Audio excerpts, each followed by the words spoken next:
مدنية مدنية مدنية. في الأساس لازم نقول التعبير على بعضه، دولة مدنية حديثة، لأن الدولة المدنية الحديثة هي دولة المواطنين، هي دولة تكافؤ الفرص، هي دولة المساواة أمام القانون، هي دولة القانون.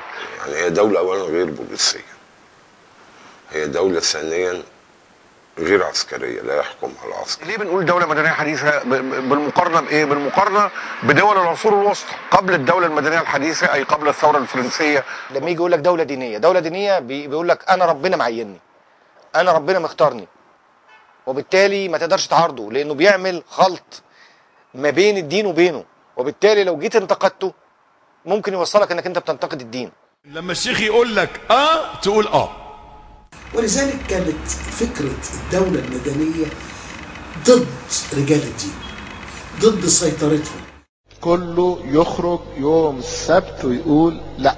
دول ما فيهاش نظم ديمقراطية، بمعنى ما فيهاش الفصل بين السلطات، بتتركز فيها السلطة القضائية والتشريعية والتنفيذية في ايد واحدة، ممكن تبقى ايد الملك او ايد البابا او ايد السلطان او ايد الوالي الى اخره، لكن ما فيهاش فصل واضح بين السلطات، ما فيهاش انتخابات ديمقراطية للسلطة التشريعية المسؤولة، يعني الشعب لا يشرع بنفسه. رجال السياسة لأسباب سياسية يستخدموا الدين لتحقيق مآربهم، وده حصل في الدولة الإسلامية. يعني لما يجي العباسيين ويقول لك أهل البيت يضطهدوا العلويين. خطورة الدول غير المدنية، دولة مثلا زي الدولة الإيرانية بتقول في الدستور بتاعها أن دين الدولة الرسمي هو الإسلام، وأن المذهب الجعفري هو المذهب الرسمي للدولة. في 20% من سكان إيران سنة. سكان إيران السنة لا يتمتعوا بحقوق متساوية مع إخوانهم الشيعة، ومن ثم ده بيعمل قلاقل في المناطق السنية من إيران. بالمثل إيران برضو بتعتبر العرق الفارسي مثلا هو العرق الأساسي وله السيادة ويتمتع بحقوق كبيرة من حيث الحصول على الوظائف العليا وكذا. فبالتالي في برضو حوالي 15 أو 20% من سكان إيران عرب، لكن رغم أنهم شيعة بيعانوا من اضطهاد. لكن في تجربة أخرى عكسية، بس الخوف فيها مش إننا خايفين رجال الدين يسيطروا على الحكم، لا، دي في أمريكا والثورة الأمريكية لما قامت.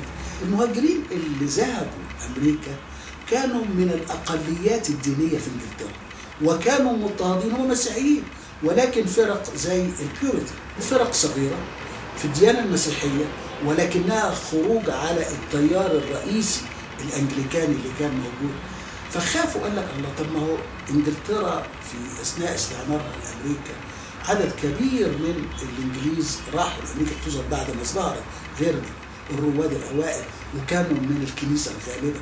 فقال لك احنا نعمل دولة وتيجي الكنيسة الغالبة الأنجليكان وتفرض وتضطهد الأديان.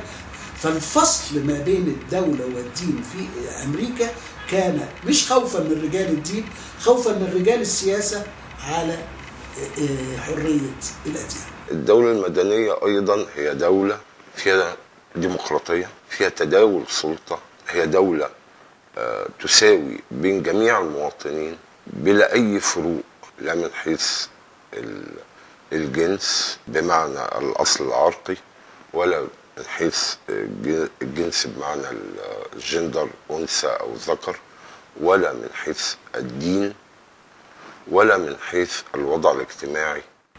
الدولة المدنية الواجب الأول عليها هي أنها تحترم الأديان، ولكنها تحكم باعتبارها سلطة سياسة، ليس لها قدسية. ايوه، ما نبقاش رجالة لما ولعنا الكنائس اللي في امبابة. صح. لا سقف للتطرف، لا سقف للتمييز. إذا الأمر بدأ بالتمييز ضد المسيحيين هينتهي للتمييز داخل المسلمين نفسهم، وهينتهي بينا في الآخر إلى دولة يقتتل فيها الناس على أساس ديني أو على أساس مذهبي، وهو أمر في منتهى الخطورة. الدولة المدنية هي بيحكمك شخص، أنت اللي بتختاره وأنت اللي تحاسبه، وأنت اللي تقول له يا فاسد، أنت اللي تقول له يا حرامي، أنت اللي توديه النيابة، وانت اللي تسقطه في الانتخابات. دي الدوله المدنيه ببساطه شديده. تقدر تحدد القوانين اللي تحاسب بيها الحاكم بتاعك، وتقدر تحدد القوانين. انت اللي بتحدد كمواطن. انت مجموع المصريين دولت هم ينتخبوا مجموعه ممثله ليهم. المجموعه دي اللي هي مجلس الشعب، مجلس الشعب محترم يعني. مجلس الشعب هو اللي يعمل القوانين بيعمل دستور الاول اللي هو بيسموه ابو القوانين او القانون الاعلى، وبعدين يتعمل مجموعه قوانين تتوافق مع الدستور. وبالتالي مين اللي بيحط الدستور؟ الناس بينتخبوا ناس يعملوا الدستور. مين اللي بيعمل التشريع؟ اللي هو نواب الشعب. وبالتالي تقدر تحاسب النواب، تقدر تحاسب الحاكم، انت اللي بتحدد كل شيء في الدولة المدنية. كلنا ايد واحدة وطلبنا حاجة واحدة، مدنية مدنية مدنية مدنية مدنية. شكرا.